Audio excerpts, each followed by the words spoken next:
여야가 모두 박병석 국회의장이 제안한 검찰개혁 중재안을 수용하면서 이른바 검수완박을 둘러싼 갈등이 절충점을 찾은 모습입니다. 박 의장이 제안한 중재안에는 검찰의 수사권과 기소권을 분리하되 한시적으로 검찰이 직접 수사권을 유지하는 방안이 담겼습니다. 이 시각 정치권 이슈를 김재섭 국민의힘 서울도봉갑 당협위원장, 임세현 전 더불어민주당 선대위 대변인과 함께 짚어봅니다. 안녕하십니까? 네, 안녕하세요. 안녕하세요. 극적이네요. 네. 그러니까요. 근데 중재안을 좀 보셨습니까? 뭐 대략적으로만 알고 있습니다. 아까 네. 말씀 주신 대로 검찰이 지금 6개 범죄에 대해서 수사권을 가지고 있었는데 그 6개를 전부 박탈하는 것이 아니라 그 중에서 2개, 이제 부패랑 경제 범죄에 대해서만 검찰이 수사권을 갖고 있게 되는 것. 그다음에 특수부의 수를 감축하고 남아있는 특수부 검사의 수도 줄이겠다. 뭐 이런 이야기인 것 같아요. 그리고 장기적으로 이제 중수청, 중대범죄수사청까지도 이제 만드는 안을 국민의힘에서도 받아들인 것 같은데요. 개인적으로는 대단히 아쉽습니다. 아마 이제 김호수 검찰총장도 저랑 뭐 비슷한 생각으로 사퇴를 한 것이라고 생각을 하는데 실제로 좀 그렇지 않습니까? 이게 저희가 계속 지적을 했던 것이 아직까지 이 중재안에 대해서는 구체적으로 나온 것이 아닌 것 같은데 그리고 차후적으로 보완을 할 수 있다는 여지가 있었기 때문에 아마 국민의힘에서 수용을 했을 거라고 생각을 하는데 여전히 우리가 경찰에게 모든 수사권을 이전했을 때 경찰이 가지는 말하자면 수사권에 대한 독점권 자체가 오히려 우리 그 피해자들의 어떤 구제를 위해서 범죄자들을 처벌하는 데서 더 원활하지 못하다. 오히려 경찰의 수사에 대한 보완이라든지 지휘 통제가 분명히 검찰한테 남아 있어야 된다. 이제 이런 부분들이 제가 그 전에도 계속 말씀드렸고 국민의힘에서도 비슷하게 계속 이야기를 드렸거든요. 저는 그런 의미에서 아마 이런 부분들이 어느 정도 앞으로는 합의될 수 있을 것 같아요. 이제 그런 부분이 합의된다 그러면 저도 받아들일 수가 있을 것 같은데 지금 현재 드러난 안만 가지고는 다소 좀 부족하다. 조금 더 검수완박에 대해서 적극적인 저지가 좀 필요한 것이 아니었나라는 생각이 듭니다. 네, 임세현 전 대변인은 어떻게 보셨습니까? 일단은 뭐 한 단계 진전했다고 볼 수 있고요. 일단은 저는 그 소위 말하는 검수완박이라는 그 단어가 그 자체가 주는 국민들에게 좀 부정적인 메시지가 있는 것 같아요. 근데 뭐 정치권을 비롯한 언론에서도 이제 이 단어가 이제 검수완박으로 쓰면서 마치 검찰이 기존에 갖고 있었던 무언가를 계속 이렇게 뺏고 박탈하는 듯한 이미지가 좀 주어졌던 건 안타까운 대목입니다. 이제 그동안 이제 국민의힘 같은 경우에는 이 법안 자체에 대해서 이제 원천적인 반대를 했었던 거와 이제 좀 한 단계 나아가서 지금은 이 중재안에 대해서 어느 정도 수용을 하고 조금 더 나아가는 그 추후에 보완하는 형태로 이제 이 마무리가 되고 있는 거는 좀 이제 뭐 협치의 기능이 통한다고 또 보여지고 있습니다. 그리고 민주당에서도 아마도 이제 이 부분에 대해서는 이제 완벽하지는 않지만 그래도 뭔가 이제 박병석 의장이 이걸 중재를 하지 않으면 진행이 될 수가 없는 상황이었기 때문에 어쨌든 이 개혁 입법이 조금이라도 진전된 형태로 진행이 되는 것이 일단은 더 중요하고 그 추후에 모자르거나 또 국민적으로 좀 더 보충했어야 되고 싶었던 부분, 그 부분은 또다시 이제 합의로 진행이 되어야 하는 부분이기 때문에 가장 기본적으로는 4월에 이걸 처리하겠다라는 것이 좀 민주당에서는 받아들였을 수 있는 그 큰 사안이었던 것 같습니다. 예, 이 검수완박 법안을 두고 여야가 과연 어떻게 처리할 것인가에 대한 고민이 있었는데 의원총회를 거쳐서 수용하는 방향으로 결정을 했습니다. 관련돼서 원내대표가 어떤 얘기를 했는지 여야의 원내대표 이야기 듣고 계속해서 대담 이어가겠습니다. 의원총회를 열고 국회의장께서 중재안으로 제시한 것에 대해 수용하기로 이렇게 결정을 했습니다. 그리고 중재안에 좀 부족한 것들은 향후 우리가 보완해 가겠다라고 최종적인 결론을 내렸습니다. 그동안 민주당은 검찰의 과도하게 집중된 이 권한으로 생긴 여러 가지 국민들의 기본권 침해와 관련해서 바로잡아야 한다는 문제의식하에 기소권과 수사권이 이번에는 반드시 분리되어야 한다고 하는 그 원칙을 강하게 우리가 주장했고 또 이번에 의장 중재안을 만드는 과정에서도 요청을 드렸습니다. 두 번째는 시기를 마냥 끌 수 없기 때문에 4월에 처리한다는 것을 얘기를 했고요. 그다음에 세 번째는 국가의 반부패 수사 역량을 더욱 강화하기 위해서 그래서 한국형 FBI를 만들어내야 한다. 이렇게 크게 세 가지를 반복해서 주장을 했고 또 요구를 해왔던 것이죠. 저는 이 세 가지 부분이 기본적으로 반영되었다라고 봅니다. 국회의장의 중재안에 대해서 치열한 논의를 한 결과 우리 당은 의장의 중재안을 수용하기로 하였습니다. 민주당이 제출한 법안은 직접 수사권뿐만 아니라 보충 수사권까지 완전히 폐지하는 법안입니다. 검찰이. 그런데 검찰의 보안 수사권, 즉 2차적 수사권은 그대로 유지가 되고요. 검찰이 직접 수사할 수 있는 6개 범죄 중에 부정부패 범죄와 대형 경제 범죄, 여기는 증권 범죄가 포함됩니다만은 이 두 개에 대한 직접 수사 권한은 검찰에서 보유하는 것으로 보유하는 내용입니다. 협상이라는 것이 일방의 요구를 다 수용할 수 없는 문제이기 때문에 양당이 이 우리 대한민국의 형사 사법 체계를 근본적으로 흔들지 않는 범위 내에서 부정부패도 척결하고 또 억울한 피해자를 만들지 않는 범위 내에서 서로 타협을 했다.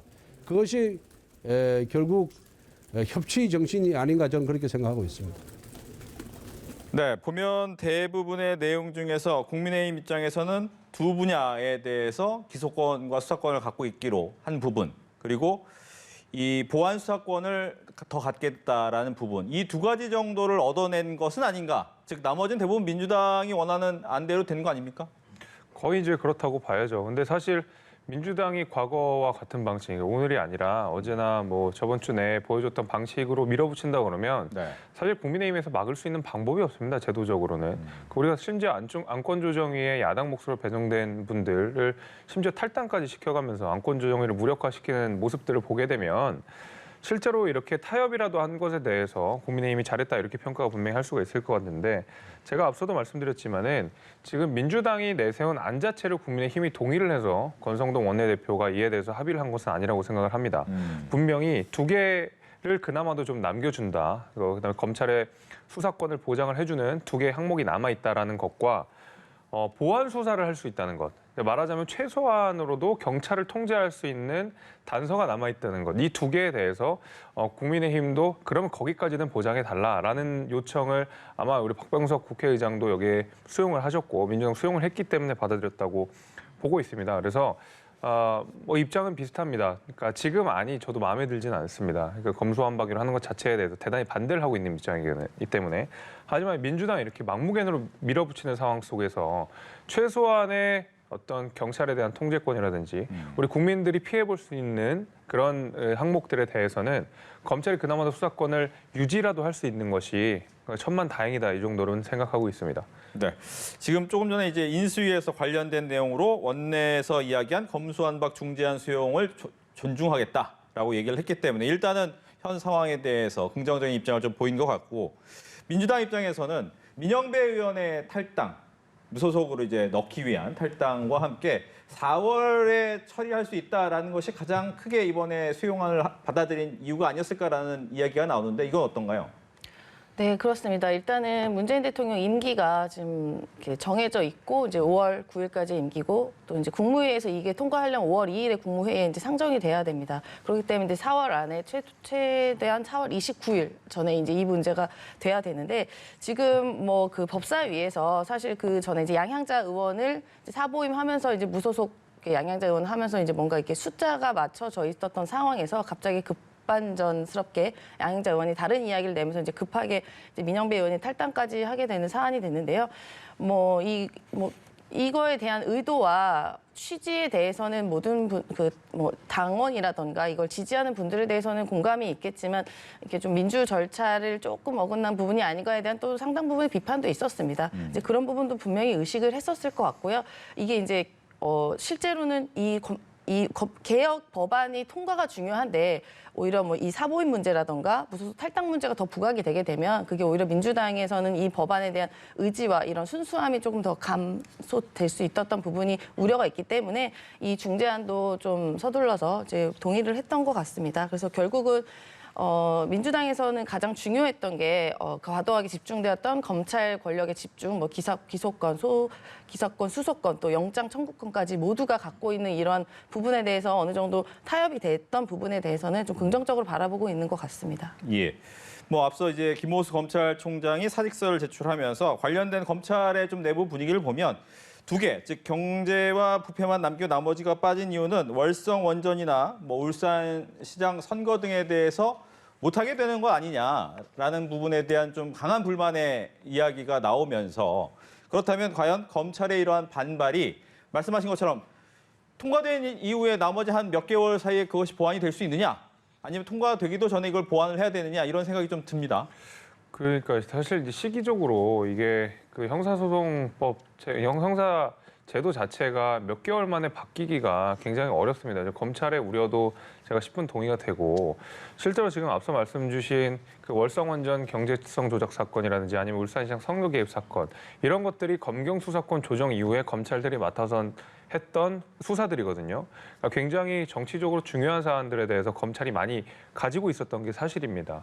그뿐만 아니라 예를 들면 이상직 의원 이스타항공 관련된 사건이라든지 그 윤미향 의원의 그 어떤 후원금 횡령 사건이라든지 산업 블랙리스트 사건이라든지 이런 것들이 사실 보면 검경 수사권 조정이 된 이후에 검찰이 그나마도 남아있는 수사권을 통해서 수사를 했던 사건들인데 지금 이 검경 완박과 관련된 법안 부칙 2조를 보게 되면 사실 지금 검찰에서 수사하고 있던 모든 것들이 이 법이 시행을 됐을 때 물론 이제 이번에 박병석 의장이랑 조율을 좀 해서 어떻게 됐는지는 확인을 해봐야 되겠지만 모든 지금 검찰하던 수사들이 전부 경찰한테 이관이 되는 것이거든요. 그렇게 됐을 때 검찰 입장에서는 당연히 우려가 될 수밖에 없습니다. 지금 이렇게 수사가 되고 있는 굵직굵직한 사건들, 울산시장 선거 개입, 굉장히 중요한 사건 아니겠습니까? 민주주의를 훼손할 수 있는 그런 것이고 월성원전 경제소송 사건, 마찬가지로 굉장히 국가의 어떤 그 에너지 사업 기반을 흔들 수 있는 중요한 사건들인데 이런 것들이 그냥 사실 큰 대책도 없이 몇 개월 만에 경찰한테 이관이 된다고 했을 때 경찰이 이 수사를 마무리를 깔끔하게 지을 수 있느냐 여기에 대해서 심각한 우려를 당연히 검찰 입장에서 할 수밖에 없을 것이고 거기에 대해서는 사퇴라는 초강수를 두면서라도 아마 정치권에 분명히 던지려고 하는 메시지가 있을 거라고 보입니다. 네. 그렇다면 민주당 입장에서는 지금 현재 중지안에는 동의가 된 상태지만 여러 가지 이제 협의 과정을 통해서 안에 있는 내용이 좀 변할 가능성이 있다고 보십니까? 일단은 국회의장의 이런 방안에 대해서는 이제 어느 정도 동의가 된 상태인 것 같고요. 그 추후에 이게 뭐 보충이 되고 뭐 처리 과정이 있을 때까지는 좀 지켜봐야 할 것 같습니다. 아직은 그 단계의 논의까지는 안 간 것 같고요. 근데 다만 아까 우리 김재섭 의원님 이야기하신 것처럼 뭐 여러 가지 사건에 대해서 경찰에 다 가면 그 수사에 대해서 좀 부족하거나 뭐 제대로 안 하는 거 아닌가라는 불안이 있는데 사실 저는 그게 검찰이 그런 문제 제기를 한 것 자체가 굉장히 어떻게 보면은 검찰에 대한 나만 할 수 있다라는 오만함이 기본적으로 전제가 좀 된 것 같아요. 사실 이거 보면 검찰은 역사적으로나 저는 이 단어 검찰 이 프로스큐터라는 단어의 자체로도 사실은 수사를 하는 곳, 아니 기소를 하는 기소권을 가진 곳이지 수사는 또 별도의 문제였거든요. 수사권을 가지게 된 거는 사실 일제 이후에 그 일제 경찰에 대한 그런 안 좋았던 이미지 때문에 수사권이 또 일부러 가져가서 지금의 검찰의 형태를 만든 건데 경찰이야말로 수사에 대한 전문 기관입니다. 그렇기 때문에 검찰이 갖고 계신 그러한 걱정에 대한 문제는 좀 과도한 자기에 대한 애정, 우리만 할 수 있다라는 그런 부분이 좀 자리 잡은 것 같고요. 그리고 지금 당장 그 수사권을 폐지하는 것이 아니라 일시적, 한시적으로 또 갖고 있고 어느 정도 이 경찰이나 또 뭐 중수, 뭐 어느 처가 될지 모르지만 그러한 기관이 마련되다 보면 그때까지 수사력이 어느 정도 검찰 수준으로 여기 말하면 검찰 수준으로 되면 없어지는 부분이기 때문에 어느 정도 기간은 그 기간이 얼만큼 걸릴지 모르겠지만 그 기간 동안은 검찰 수사가 여전히 유효하다라는 말씀을 다시 드립니다. 근데 제가 반론을 잠깐 드리자 그러면요. 저는 그 말씀하신 내용 중에 이 검찰만이 수사를 할 수 있다라는 어떤 자만 같은 거라고 말씀하셨는데 그거 저는 애초에 동의하기 대단히 어려운 것이요. 실제로 이제 검찰은 어떤 법리가 복잡한 내용들, 사안이 굉장히 복잡한 내용들 이런 것들에 대해서 애초에 경찰에 비해 압도적인 수사력을 가지고 있었습니다. 이것은 제가 하는 이야기가 아니라 과거에 1년 4개월 전에 검경 수사권이 조정되는 과정 속에서 대다수의 민주당 인사들이 그 인정을 했던 부분이고 심지어 당시에 검찰 개혁에 앞장섰던 조국 전 장관 역시도 그 수사에 대해서는 나머지 6개 그 범죄에 대해서는 그 수사력이 사실 검찰에게 더 유리하다. 검찰이 그건 더 잘하기 때문에 그건 남겨놓는 것이 맞다라는 취지의 이야기를 당시 조국 전 장관도 했었기 때문에 이것이 검찰의 어떤 자기 기득권 지키기라든지 검찰의 오만으로 빚어지는 것은 절대 아니고요. 그리고 지금도 검경 수사권이 조정이 돼가지고 한 10% 안쪽에 그 범죄에 대해서만 검찰이 수사를 하고 나머지들은 다 경찰들이 지금 대부분 하고 있었습니다. 그런 것들이 보면 강력 범죄들은 확실히 경찰이 잘해요. 예를 들면 수사력이랑 기동력이 좋기 때문에. 반면에 법리가 복잡하고 정황이 굉장히 복잡하고 다양한 이해관계자들이 나오는 어떤 정치 수사와 관련돼서는 사실 검찰이 이에 대해서 압도적으로 수사를 잘해왔던 것이 사실입니다. 그것은 검경 모두가 인정하는 부분인데 이것을 무조건 검찰의 오만이다 이렇게 해서 그 나머지도 다 뺏어야 된다는 태도 자체가 저는 사실 납득하기가 대단히 어렵습니다. 뭐 반론하시겠습니까? 네, 저는 그냥 다른 한마디로 김재수 의원님 말씀도 굉장히 일리가 있고 그 부분에 대해서 뭐 모든 걸 뺏겠다 이런 부분보다는 검찰이 또 어떻게 보면 국가 공무원 아닙니까? 법무부의 외청인 국가 공무원입니다. 그러면 저는 한 가지 그런 질문이 있어요. 뭔가 입법 사항이 있고 행정에 대해서 변화가 있을 때는 그건 국회에 하는 고유의 권한이거든요.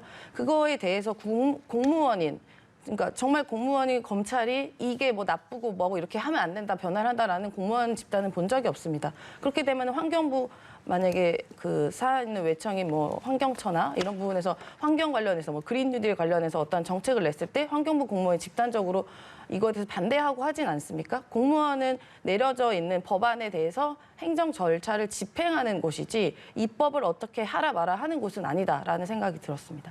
예. 이 법안, 중재된 법안에 대해서 보면 이제 공포 후 4개월 후에 유예가 되고 또 두 부분에 대한 수사권이 남겨져 있고 또 한국형 FBI 부분이 어떻게 만들어질 것인가, 이것이 앞으로 추후 관심 있게 지켜볼 내용이다라는 이야기를 하면서 다음 주제로 넘어가 보겠습니다. 다음은 지방선거 관련된 내용입니다. 민주당 얘기 먼저 해볼게요. 이제 송영길, 박주민 시장 공천 배제가 철회가 됐어요. 이것 때문에 내부에서는 이거 제대로 방향타 잡아주는 사람 없는 거 아니냐라는 얘기 나오고 또 결과적으로 송영길 전 대표가 구제된 이유는 이재명 전 대선 후보의 힘이다, 이런 얘기도 나옵니다. 당내선 반응이 어떻습니까?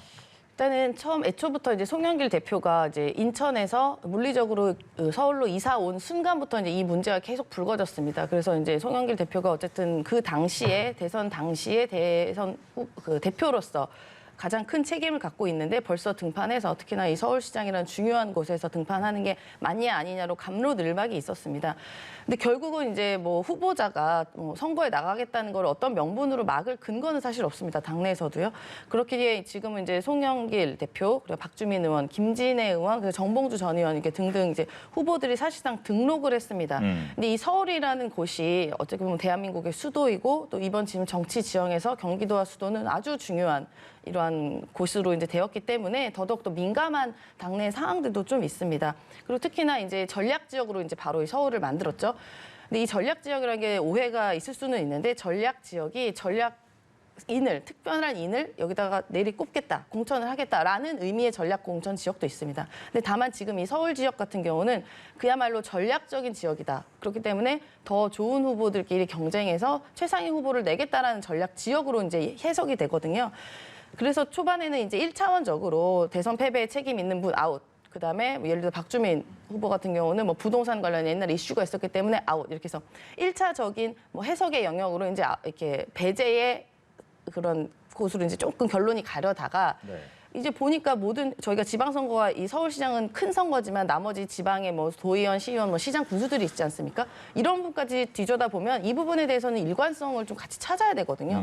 그러면은 우리가 당내에서 솔직히 대선에서 참여 안 하고 역할 안 하신 분이 어디 있겠으며 지금 지방선거에서도 부동산 관련해 여러 가지 문제가 계신 분들도 분명히 있거든요. 이런 부분에 대한 그 동일한 잣대 이런 부분에 대한 그런 명분이 필요했기 때문에 또 이렇게 또 그 우리 정치는 특히나 이런 큰 정치는 뺄셈의 정치가 아니라 더하기의 정치가 되어야 되기 때문에 이런 부분에 고려가 또 있었다고 생각됩니다. 그래서 뭐 갈팡질팡이다라는 그런 바깥의 이런 얘기도 있을 수 있겠지만 어쨌든 선거가 이렇게 여러 의견을 또 통합하는 과정에서 여러 잣대가 또 적용되기도 하고 정무적 판단이 훈재했기 때문에 그런 부분을 좀 바로 잡아가는 과정이다라고 보시면 될 것 같습니다. 네. 추가 질문은 아까 이재명 후보의 힘은 없었느냐? 예, 이재명.